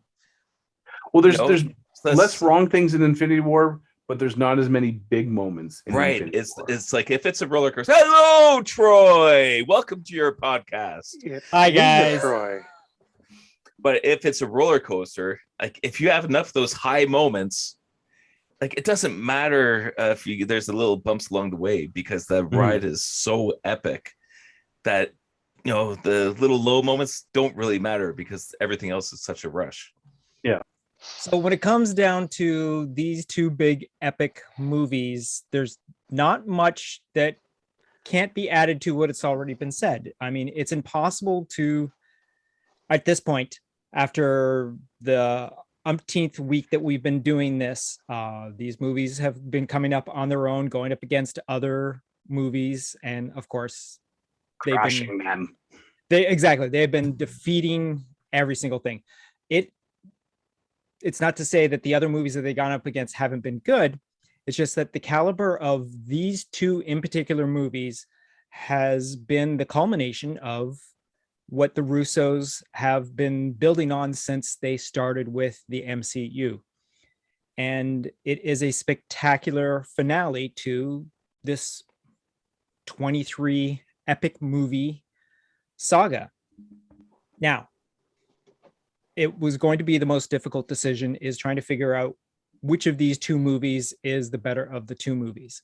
Now, because my fellow companions on this journey have already gone through this whole entire list of why one is better than the other, what one has over the other, which is exactly, it's hard to tell. And these, of any two movies, you would not feel that if you were to sit down and watch both of them as a complete 5.5 hour, almost 6 hour movie, you would sit through that and not feel like you'd sit through a quarter of a day watching one single movie. See, Troy got the math right without even using a calculator. I know. Where were Or you his 5 minutes fingers. ago? So the first movie basically set you up on everything that you've gotten prior to. I mean, everyone is brought into the movie. Everyone is given their equal due. All the characters, all the actors, no one is set as the star of this movie. The star of this movie is the MCU. It's an epic way to have done this. Other movies have anything that goes on beyond like 5. You have 1 or 2 characters that, if they've lasted through all of them, have become your main character. There's nothing about it. And then you have secondary characters and tertiary characters and all that. What the Russos have succeeded in doing here is giving us a complete movie that includes everything that we have gotten up to this point. And you can tell because the way the characters interact with each other, the way the actors interact with each other, the look of the film, the feel of the films are just spectacular and epic. Now, I'm going to have to refer back to my thoughts on how I've come to this point of choosing these particular movies. And I will say the better of the two is the one that I had the more of an emotional connection to, the one that hit me the hardest, the one that gave me the more feels. And not that both movies didn't give me feels. There was stuff that happened in one that didn't happen in the other, and vice versa. There was stuff that I wasn't expecting in one and stuff that I wasn't expecting in the other. And again, both these movies are as equal could be in this competition that we've been running over the past however many months we've been working on this decision. Now, have you guys actually just stated what you are actually talking about and not chosen an actual winner yet, or are you waiting until everything is said? We've each made our picks. We're just waiting on yours. Made your picks. So I have not heard what this is. And I'm going to say, coming into this at the last minute, not being able to hear what you guys have, not being able to be swayed, which I think is actually probably the best way to be doing this decision. And I'm going to have Gavin's cat is pretty convincing. Yes, in his evil lair of gamedom too. But what I'm going to say is that, like I've pointed out before, it's the Star Wars Empire thing all over again with me, and it's the one that has the most connection with me, and the one that I went away with the most impact is Infinity War. And the reason I say Infinity War is because Infinity War hit me on such an emotional point. There was so much that was put into there. There was so much that was sacrifice. There was character development. There was humor. There was loss. There was, like, from the get-go, we lose one of my personal favorite characters in the MCU. And from what we've seen past then, it was permanent. Loki dying at the very beginning of the movie is a huge impact. Losing the Hulk is a huge impact. Having what's left of the Asgardians wiped out is huge. And then to have like see Banner struggle for the whole entire movie with his inner demon, with and the fact that the Hulk refuses to show up because the Hulk was defeated. That was another huge thing. Start off the movie like that. And then when you end off the movie with so much devastation of loss and destruction, and like having Vision and Scarlet Witch that separation is devastating. Probably, I'm going to say everyone who's watched this movie, their biggest thing was Tom Holland's final lines of as he is ashed away and all that is another thing that no one expected, that, and the delivery of his line. So that being said, at the end of Infinity War, I needed to have an ending. I needed to see what was happening in Endgame. I needed to find out what was the next step. And Endgame has the same sort of thing. It has all the emotional thing. It has all the loss. It has all the reintroduction of the characters, the joy of when everything comes back, the devastation when you do end up losing main characters. But when it came to the end, that was it. That was an end. And a spectacular end. It was a spectacular end. And of course, yes, there are questions. What's going to happen next and all that sort of thing. But you can end there. You can stop there, and it was good. And it was great. And you can sit back and, like, if that was the final MCU movie, you'd be like, yeah, that was good. I like that. That wasn't bad. Now, obviously, you know it's going to continue on because Disney and Marvel needs to make money, and this is the only way they can do it. But there was a nice satisfying at the end. You're like, yeah, that was really good. I could really use a cigarette now, sort of thing, right? But here's a towel, clean up after yourself. Exactly. Like, oh, Gavin. And again, had to go there again. Yeah. And again, it was a spectacular feat. It was a spectacular feat, and Endgame is a wonderful movie. But I'm going to have to go back on, like I said, on my emotional core, because again, both movies are so close to each other. I'm going to have to go to the one that had the most emotional connection with me, and why and how I felt the most emotional roller coaster of, and that I enjoyed, because there are movies out there that has an emotional roller coaster that are crappy as all crap. But I'm going to have to say that, like I said, Infinity War is my choice for winning. And I take it by the silent nods that everyone else also picked Infinity War. It was 3-1. 3-1. Really? We took Endgame. You all took Endgame. Wow. You should listen to the podcast. We had some great reasons. You know what? I think I might actually do that. No, that is fantastic. I'm actually thrilled that we actually had this sort of result. Yeah. I was hoping it wouldn't be a clean sweep. Nice. I took the same tact as you there. I considered the emotional impact for me, and for me the end of it, especially with everything coming back, everything starting to right itself, and like just the fact that the theater itself was just in absolute chaos every single time something happened.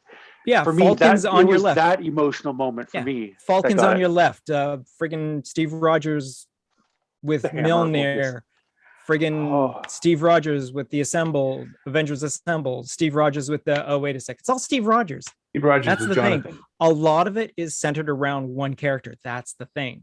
A lot of, like, Thor had given Iron Man and doing the snap, and I know exactly, but it is his, we knew from the get-go that it had to end with Tony Stark. It started with Tony Stark, it ended with Tony Stark. Going into that movie, you knew it had to end with Tony Stark. So I would see that's something I was prepared for. How they pulled it off, that was a little different. I mean, it was just definitely a misty sort of ice sequence and all that. That is for sure. But for me, that's the thing, is because Infinity War was such a great movie, such a great cliffhanger. The second movie could easily ruin that if they didn't land it, right? Like, you're doing the flips off the diving board. It's like, you better land this. If you don't land this, no, it's going to be an absolute disaster. They did it without a splash. They perfect entry. Yeah. Oh yeah, no. And again, I'll totally back you guys up on that. Yes, Endgame is a spectacular wrap up to not only the two movies, but a whole entire saga of films, and that is a very rare thing to do. That is practically an impossible thing to do. and we'll I'm see so where glad that for this one it wasn't a clean sweep as far as the votes, because again, it's such a close battle. It's such a close cage match fight between this big box office showdown, the two biggest movies ever, except did Avatar end up beating it? Avatar ended up they re-released Avatar. Marvel in China. will re-release and they'll get some money back. They'll end up on top. It's somehow. all Disney. But anyways, it's all Disney. It's all Disney. All now. Disney these days. It's like the ultimate battle between these two movies that are two parts of the same movie. Like that's the thing that gets me with this, because you're basically saying, did you like the beginning of the movie better or the end of the movie better? Yeah. And it's like, we can all agree it was just a great story. It was a great 5.5 hours. Is that what you said, Troy? Trevor, whoever did the math, 5.5. something like that. Yeah. 330 minutes. Yeah, it's like one of the most epic experiences in cinematic history with those two movies combined. But because of the way this played out, we have to pick one or the other. Yeah, for sure. Yeah. And I picked Star Wars. You guys picked Empire Strikes Back. Now, I did yesterday see Venom 2. All right. We're saving this for the end. We could save this for the end. I could do spoilers. I could not do spoilers. It's all up to you guys. The question is, should we see Venom 2? If I bought cheap tickets, would I be angry? If Amanda paid for them, you'd be good. Okay, now that we've established that, let's hear your review. Okay, Trevor. but let's go into this. Let's go into this. Also, this is at a time when it's not easy still to get into a theater to see a movie. You're still restrictions and whatnot. It's still pretty easy here. I mean, it's easier. You guys, it's tougher. Yeah. Is it worth the effort? I'm going to say no, it's not worth the effort. Yeah. Okay. All right. Yeah. I mean, so let's hear a full review. Yeah, spoilers away. Unless I don't know, Gavin, Troy. Go for it. Spoilers away. You know what? I do not care. I'll probably watch it eventually when I could get my hands on a copy of it or something like that. But I mean, if at some point you get a chance to see it, then see it. Curiosity's sake alone, I want to see it, whether it's a good or a bad movie. I still want to see how they pull it off. Now, I will say, Tom Hardy does a great job. Great job.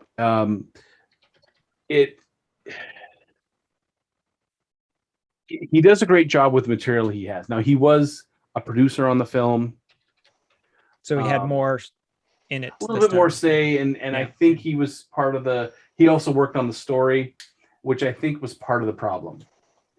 The story is basically, it's all about Cletus Cassidy and gets the symbiote, or his copy of the symbiote, and becomes Carnage. Mayhem ensues. Venom defeats Carnage. That's pretty much it in a nutshell. However, oh god, the howevers. I love the howevers. This is going to be great. Anytime that we saw Woody Harrelson, he chewed through scenery. Like you could tell he was having fun playing it. You know, it was like going back to Natural Born Killers for him, being a sociopath. He could have fun with this, and he was having fun with it. The problem I had was when you compare Venom to Carnage in the comic books, Cletus Cassidy and Carnage were a closer symbiotic relationship. They were almost a full, perfect fusion into a single being. It wasn't until Carnage had babies and Cletus started referring to Carnage as she. Up until that point, unlike Venom, where he would, when Venom was saying something, he's like, we need to do this, we need to do that. Carnage was, I need. Because it was a single entity, is how they regarded themselves. It was a single entity, not, Eddie Brock and Venom as a we. It was Cletus and Carnage as an I. And one of the big plot points of the movie is that, look, they're arguing. They're not as integrated as you guys are. And it's like, it was just like, no, that's exactly the opposite. Right. So that was the part that was just like, I was sitting in the theater and I was like, what? That's the opposite of what's going on. Anyways, so there was things like that, and there's a sequence where, they like Venom and Eddie kind of have like a lover's spat, and Eddie ejects Venom, and Venom leaves and is jumping from person to person and kind of like killing each person as he jumps into them. Has a little bit of time and then dies and goes on to the next one. At this point, this is when Cletus escapes his death row sentence, his execution, because the Carnage symbiote allows him to do his thing. We find out about Cletus's soulmate, who is Shriek, this mutant girl with sonic powers, which is like the worst possible girlfriend a symbiote could have. Yep. Obviously, they didn't read Fantastic Four. Exactly. May have had like Johnny Human Torch and Shriek mixed together, and that would have been even a worse girlfriend. Anyways, now is she actually referred to as a mutant? She is listed as a variant human. Okay, so they don't actually use. They don't call her a mutant. Okay, but they definitely say she has extraordinary abilities, sonic projection. Okay. So she ends up going to Ravenholm, which is this place where they're studying people with powers. And although I guess there's a precedent then for the Shriek character. I'm just looking this up on Wikipedia now. She but she was with Cletus. Carnage. There is a relationship. There is a there's a whole sequence where when Venom and Eddie Brock is interviewing Cletus for the first time, they walk by his cell, and Venom's like, look at this, look in this cell. It's almost like Venom's being the investigative reporter. And later on, he goes to show that, this is, judging from the imagery they were able to pull out, they're able to figure out where Cletus has buried a bunch of bodies. So Eddie Brock is successful. He goes from having this shitty ass bike, and then he gets a brand new Ducati and gets this really nice OLED TV in his apartment. And this is where kind of the Sony breakdown, brand, of course, right? Yeah, with the breakdown between the two of them happens because Venom's like, you would be nothing without me. You're a loser. And Eddie's like, well, I'm going to be a loser. I'm going to be a loser on my own. And he has like a panic button that causes like a loud shrieking noise, and that's what causes the two to split. And when Venom leaves, he destroys the Ducati, which is kind of a fun moment. But yeah, the movie was just big old CGI fight between the pair of them, as expected. Now there was the nice sequence when Venom shows up at the cathedral, and he's all venomed out, and Carnage snaps onto his, and Venom retreats inside to Eddie and says, "It's a red one. Let's leave. It's a red one." That was about one of the few points of humor. I mean, they did have some nice banter back and forth, but the CGI fight went on too long, and B, like all of these stupid movies, resolve with killing the villain. Venom ate the Carnage symbiote. And it was wait. Oh. Yeah, reabsorbed it somehow. And yeah. What did it taste like? He said it didn't taste good. But I'm picturing like red licorice. Now, the movie got its part of its rating because Circus demanded to be able to keep one F-bomb. Because they're, Venom's got a hold of Cassidy, and they're saying, he's done bad things, but maybe, it's not their point. And then Venom's like, you know what? Fuck this guy. And then just bites Cletus's head off. And that was the only F-bomb in the whole movie. So we lost Cassidy and we lost the Carnage symbiote, all within a minute of each other. And it was just like, well, okay, we just took one of the bigger Venom villains and flushed it down the toilet. So after they separate, they come back together, right? They come back together because, well, the girlfriend, the fiance from the first movie, what's her face, Michelle Williams, basically goes and finds Venom and says, you have to go because, Cletus and Carnage are coming to hunt down Eddie, and you're the only thing. And she basically does this whole seduction thing on him to, you're the only one, you're the lethal protector. And they bring up the lethal protector quite a few times. Catchphrase indeed. The best but what part you're of the really whole... saying it's because Tom Hardy really wants to keep in this role until he can fight Spider-Man. End of the film. We go to the mid-credit scene. Now, there's initially at the start of the film, Venom wants to feel the wind in his hair and the sand between his toes. That's a weird So thing. it cuts for to a Venom beach, say, but okay. and there's Tom Hardy kind of sitting there, and it pans down his legs, and it turns into like Venom legs, and they're on a beach, and he's got the sand beneath his toes. Yeah. And symbiote pulls up around, and he's like, "Well, you don't have any hair for the wind to go through," and he's like, "I'm willing to compromise." So they have this nice moment, and then there's somewhere in Mexico, because they're watching like some sort of Mexican drama on TV, and they're in this like shitty hotel in the middle of the night, and Venom says to Eddie, there's so much that, and Eddie says something to the effect of, "Why didn't you tell me about the symbiotes?" And Venom says, "There's so much that so much information that we symbiotes have. We've been we've spanned the galaxy. There's so much. If I gave you even a tiny taste of what I know, it would burst your head like a balloon." And he's like, "Well, hit me with it. Let's see what you can do." And just as he starts to do it, there's like a flash, and the room changes, and now they're in an upscale resort, nice comfy bed. The TV is now a flat screen, so this little shitty box, and there's a news report. J. Jonah Jameson saying the real identity of Spider-Man is Peter Parker. And Venom licks the screen when he sees Parker and says, "He looks delicious." That's weird. Now I've taken, and the thing is that they even says to Venom, "What did you do?" And Venom's like, "That wasn't me. I did nothing." So this is either the snap of getting people back, or this is the spell from, Multiverse of Madness, ripped Venom from his reality to the MCU reality. Oh boy. So this kind of also coincides with a couple months back, Tom Hardy was seen wearing the Spider-Man No Way Out, No Way Home baseball cap for a while. Right. He might be in the movie in some sort of cameo. That'd be cool if he is in the movie. I don't mind that, but it's a weird way to set it up. Well, it's just basically he got ripped through the multiverse into the MCU.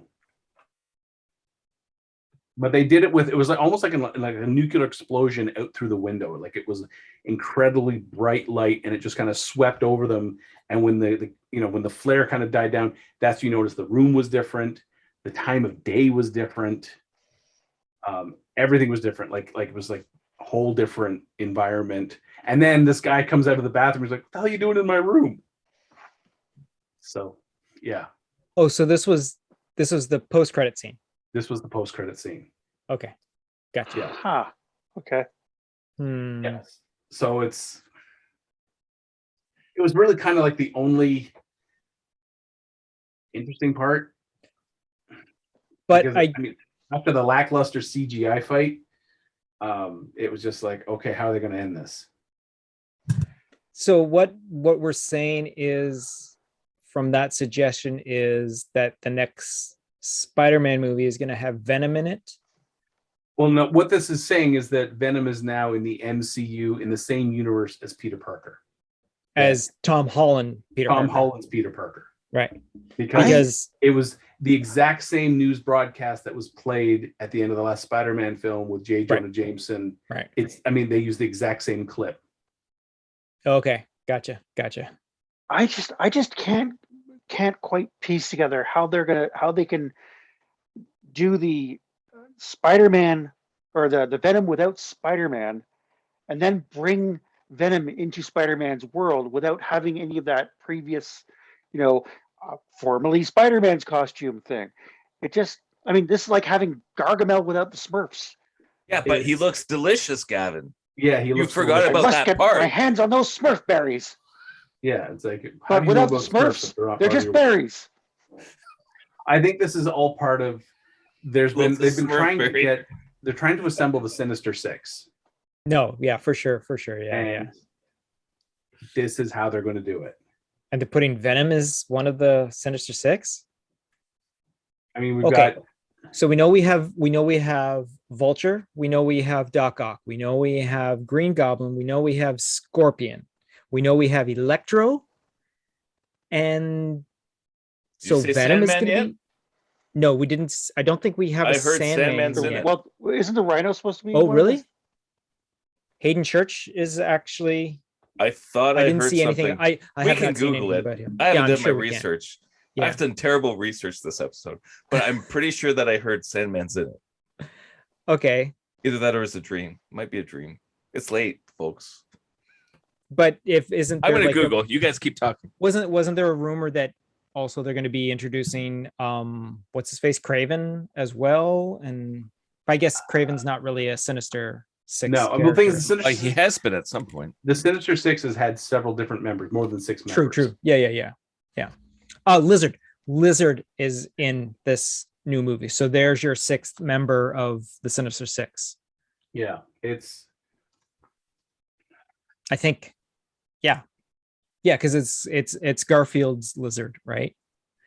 It's Garfield's Lizard. It's Garfield's Electro.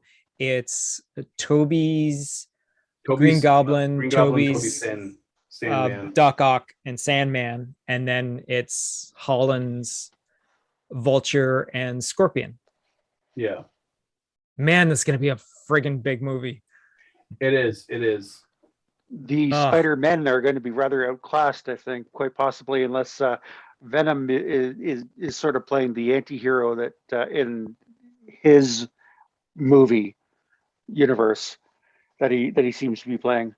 So maybe we're going to have the good-ish Venom.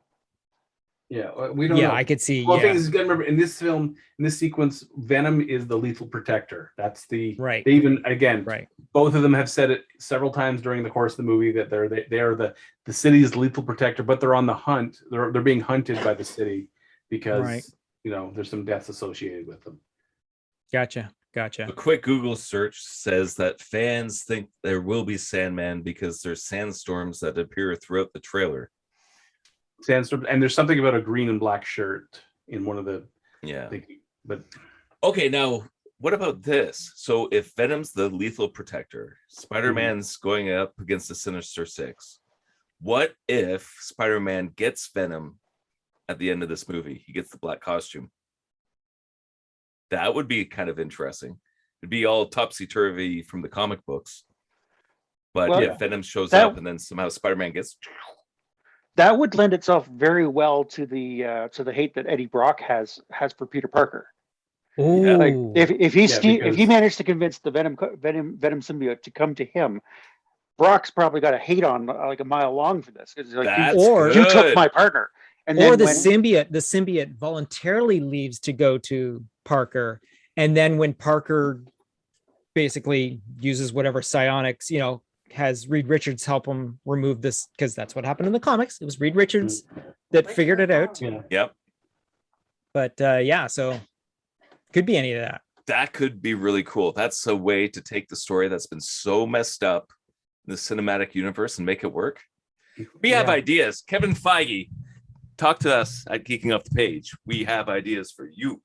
yeah. Well, we can figure it out for you. We can make it work. and we Time charge a check. nominal consultation fee, Time very check that. nominal. Time check that information. Make sure we jot that down. Yeah, I mean, we totally fix it for you. Yeah, no, that would work perfectly. It would. That's good. Also, it would be kind of cool because if we do have Garfield and Toby showing up, Toby will know what Venom is. Like Toby will definitely recognize Venom. Not to mention that it's his variant, I guess, wouldn't be of Eddie Brock this time around, but Yeah. Oh man. Now that I'm thinking about it, this is actually starting to sound pretty good. But this is no way. This is going to be one movie, though. There's no way this can be satisfactory one movie without it being 4 hours long. We don't know how long it's going to be yet. They announced they announced the runtime yet? Not that I'm aware. I haven't seen anything, but again, we still don't even know. Like the trailer is probably the first 20 minutes of the movie, and that's it. Either way, I'm It going to could watch go it. anywhere after that. What? Either Yeah, way, yeah. I'm going to watch this movie. Oh, for sure. Yeah, they still haven't announced a runtime yet. They haven't said it's going to be a two-parter yet. Not I yet. mean, this is Sony. It's like they could be milking this. Let's see. For the future, so as of August 2019, the fourth film in the franchise has been in development alongside of No Way Home. However, in February 2021, Holland said that while No Way Home is his final film under contract up with Marvel Sony, he hoped to continue playing Spider-Man in the future if asked. That in July, Zendaya said she was unsure if another Spider-Man film would be made. So, but you can't trust actors because right now they're being told to lie through their teeth as to not give away spoilers. So, And bump up those contracts. So Exactly. I don't know if you guys have been like keep tabs on like things on Reddit, like Ask Me Anything. Topher Grace actually just had an Ask Me Anything on Reddit, and one of the questions from one of the Redditors was, "Are you in No Way Home?" So his response was one of the greatest things I've ever seen.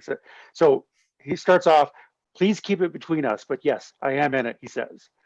The plot starts with Peter Parker, Tom Holland, bummed that everyone knows his identity, and then some crazy shit happens with Doctor Strange and Doctor Octopus comes into his dimension. Then Electro and the Green Goblin hop out of one of those energy circles, and they're like, "It's spider stomping time." Then Tom Hardy and I pop out and battle each other, and I win, obviously, but it's not even a fight. I just kick his ass immediately. Not to give him too much away, but there are also some actors from the original '70s Spider-Man show, Aquaman and Batman, Affleck, not Keaton, crossover, and thanks to Disney, Han Solo's Ghost from Rise of Skywalker, and that Eve robot from WALL-E. Again, please keep it between us. I think Kevin Feige wrote that for him. I think the fact that Aquaman's coming out. Given the fact that what's his name, Andrew Garfield, when asked about actual footage of him on set in Far From Home, he said, "Oh, that's just Photoshop." Yep, Photoshop of video. Yeah. Like deep fakes are pretty good nowadays, but yeah, no, that's a little. I'm pretty too sure you good. can't fake that well. Yeah. Although that's a great answer, though. You gotta No, that was respect that fantastic. answer. That is hilarious. Yeah, that was. I pretty good. know. I'm certainly not in it, and you can't prove it. But we have video Exactly. footage. No, that's not me. That's just Photoshop. Yeah. No, but Just I keep this Now, the between thing us. is I'm looking at Topher Grace's filmography. It's not like he's been sitting around on his thumbs. Oh no, he's quite the versatile actor too. Yeah, he's been Black Mirror, Twilight Zone, Irresistible. He's as a TV series, Home Economics. He's working on. I don't know if he could have fit in the time to. Well, see, that's the thing too with a huge movie like this. Like, it's the way that they could easily do like friggin' the voiceovers from What If with the Party Thor episode. Hey, we're all together filming the movie. Let's do some recording on one day, and then that's it, right?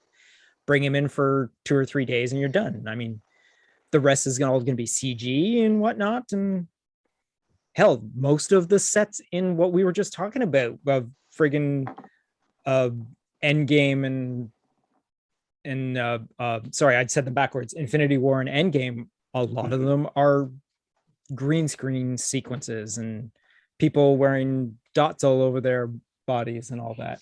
So Venom, Let There Be Carnage. I was just very unsatisfied with how they handled Carnage.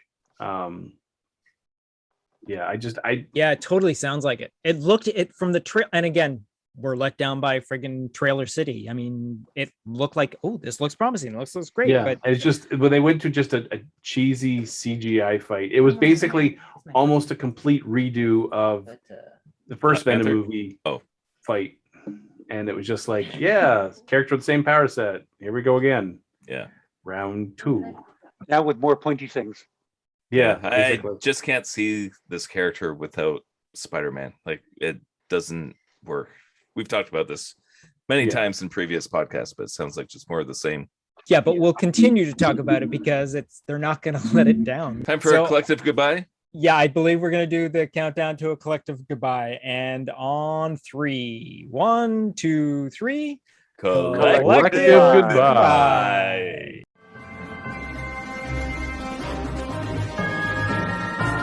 You have just been listening to Geeking Off the Page with your hosts, Mike Kitchen, Gavin Burbage, Trevor Brown, and Troy Bowman. Please be sure to like, subscribe, and share.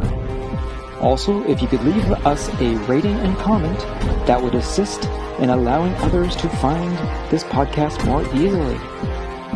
You can follow the podcast on the following social platforms: Instagram and Twitter, search for @PlanetGeekPod, all one word. On Facebook, search for Planet Geek Productions. Or you can send us an email to planetgeekpod@gmail.com. Buy the guys a coffee by going to Ko-Fi, ko-fi.com/PlanetGeekPod. And know that any and all donations will go towards improving all current and future Planet Geek Productions programs. Thank you for listening.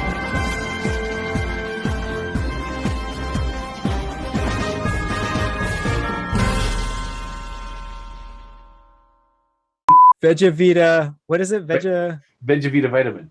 Vegavita vitamin. Yes. Say what now? Vegavita vitamin. It's a Lucille Ball thing. Oh yeah, I don't have that. It's kind of cool because she does a commercial. She does a live commercial read, but it's cough medicine that has alcohol in it. So every single time she's constantly, and she's taking full spoonfuls. So by the fourth time she's doing this live commercial, she's trashed. And Lucille Ball playing drunk is wonderful piece of comedic genius. Because you know what? Lucille Ball is comedic genius. No more animals. I have to say that every day. We almost got hermit crabs. You almost got hermit crabs? Yeah. Wow. Every time we go to Myrtle Beach, You can get protection, and that'll stop that from happening. Did you see about It's just got a really, really fine. Thank you, comb. Mike, for laughing so hard at that your face is about to explode red. That was a good one. I have a puppy. Wow, he kind of looks like the General Ross Hulk right now. Yeah, he does. Yeah, he does. Yeah. And that's the end of the podcast. I hope everybody enjoyed. Collective goodbye.